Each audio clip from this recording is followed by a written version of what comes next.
4. Fakta terbaru Oklin-Via. Selebgram yang viral dengan konten jilat es krim. Selebgram Oklin-Via hadir sebagai saksi dalam kasus dugaan penodaan agama di Polres Metro Jakarta Pusat pada Kamis, tanggal 24 Agustus tahun 2023 kemarin. Penyidik mencoba mendalami apa motif Oklin membuat konten yang diduga melanggar kesusilaan dengan menjilat es krim di depan kemaluan pria. Seperti diketahui, usai konten jilat es krim milik Oklin viral di media sosial, selebgram berusia 19 tahun ini dilaporkan ke polisi. Aksinya dinilai tak beradab dan menjijikkan. Sangat meresahkan, menjijikkan dan tidak beradab. Biar permasalahan ini ada kepastian hukumnya dan jelas bisa segera diputuskan diajukan di persidangan. Ucap Ketua Bidang Hukum dan Hak Asasi Manusia Pengurus Besar Serikat Mahasiswa Muslimin Indonesia, SEMMI, Gurun Ari Sastra. Senin, tanggal 14 Agustus. Tak cukup sampai di situ. Pelapor bahkan ingin polisi menetapkan selebgram tersebut sebagai tersangka. Saat memenuhi panggilan polisi, Oklin-Via datang dalam balutan pakaian serba hitam. Saat awak media memberondongnya dengan pertanyaan, Oklin hanya menundukkan kepala. Belakangan, selebgram ini meminta maaf dan menyesali perbuatannya karena membuat konten tersebut. Berikut fakta terbaru Oklin-Via yang viral dengan konten jilat es krim hingga berujung pada laporan polisi. 1. Oklin-Via meminta maaf. Oklin-Via menyampaikan permohonan maafnya usai diperiksa sebagai saksi terlapor di Polres Metro Jakarta Pusat, Kamis, tanggal 24 Agustus kemarin. Hari ini saya atas nama Oklin akhirnya mencoba memberanikan diri untuk tampil dan menyampaikan permohonan maaf kepada seluruh lapisan masyarakat atas video saya yang telah menimbulkan kegaduhan dan keresahan kepada seluruh lapisan masyarakat di Indonesia akhir-akhir ini. Ujar Oklin-Via di Polres Jakarta Pusat, Kamis sore. Oklin mengaku butuh waktu yang cukup lama untuk menguatkan diri sendiri sampai akhirnya berani menyampaikan permohonan maaf secara lisan ke masyarakat. Sebelumnya sempat mengurung diri karena takut dan trauma dan tidak tahu harus bagaimana menghadapi hujatan dan cacian yang saya terima, ujar Oklin. Sebagai seorang muslimah dan dari lubuk hati yang paling dalam, Oklin mengaku tidak ada sedikit pun niat untuk merendahkan atau melecehkan agama Islam, umat muslim, ikhwan dan akhwat serta seluruh perempuan di Indonesia dengan konten jilat es krim.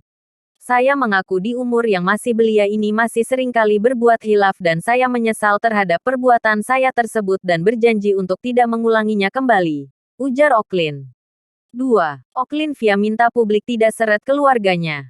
Selebgram Oklin-Via meminta maaf dan menyesal atas konten video jilat es krim di depan kemaluan pria. Namun, Oklin meminta kepada masyarakat untuk tidak menyeret-nyeret keluarga dan orang-orang terdekatnya dalam kasus konten jilat es krim. Hal itu disampaikan Oklin-Via usai menjalani pemeriksaan sebagai saksi terlapor dalam kasus dugaan pelanggaran kesusilaan dan penodaan agama di Polres Metro Jakarta Pusat, Kamis, tanggal 24 Agustus.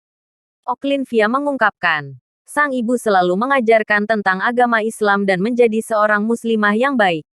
Ia juga telah dibiasakan untuk menutup aurat dan menggunakan hijab sejak masih remaja. Saya juga memohon maaf kepada masyarakat untuk tidak mengaitkan masalah ini kepada orang tua saya, keluarga saya, maupun lembaga-lembaga tempat pendidikan saya menimba ilmu, ujar Oklin. Wanita yang kerap memakai jilbab ketat itu meyakini kasus ini peringatan dari Allah SWT agar menjadi manusia yang lebih baik. Dijauhkan dari sifat zalim. Menjadi introspeksi dalam berperilaku ke depannya bagi saya maupun masyarakat Indonesia, ujar Oklin-Via. 3. Oklin mengaku Instagram dan TikTok pribadinya telah dinonaktifkan sejak tanggal 7 Agustus tahun 2023. Dalam kesempatan itu, Oklin-Via menginformasikan seluruh media sosialnya seperti Instagram dan TikTok telah resmi dinonaktifkan sejak tanggal 7 Agustus tahun 2023. Sehingga apabila ada akun-akun yang mengatasnamakan diri saya atau akun-akun lain yang melakukan provokasi seolah-olah berasal dari diri saya, adalah akun-akun palsu dibuat oleh pihak yang tidak bertanggung jawab, ujar Oklin. Untuk diketahui, dalam kasus konten jilat es krim Oklin-Via, penyidik juga akan meminta pendapat ahli termasuk dari Majelis Ulama Indonesia, MUI, ahli pidana, tokoh agama, Kominfo dan beberapa ahli lain. Apakah itu masuk ke ranah pornografi kah? Ini yang akan kita masih dalami.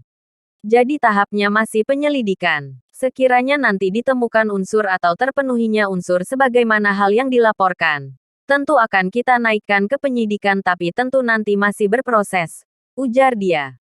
4. Alasan Oklin-Via buat konten jilat es krim. Penasihat hukum Oklin-Via, Budiansyah, menyebut alasan pembuatan konten telah disampaikan penyidik. Menurut Budiansyah, kliennya sama sekali tidak bermaksud menghina agama tertentu. Ya sesuai dengan pemeriksaan, Oklin-Via sudah menyampaikan bahwa konten itu dibuat untuk sekedar happy-happy, lucu-lucuan. Tidak ada maksud untuk menghina agama tertentu, kata Budiansyah di Polres Jakarta Pusat, Kamis tanggal 24 Agustus tahun 2023.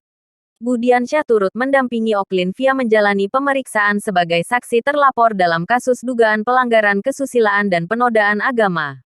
Budiansyah menyampaikan kliennya diberondong 26 butir pertanyaan seputar tentang konten jilat es krim yang kini jadi materi di dalam pelaporan.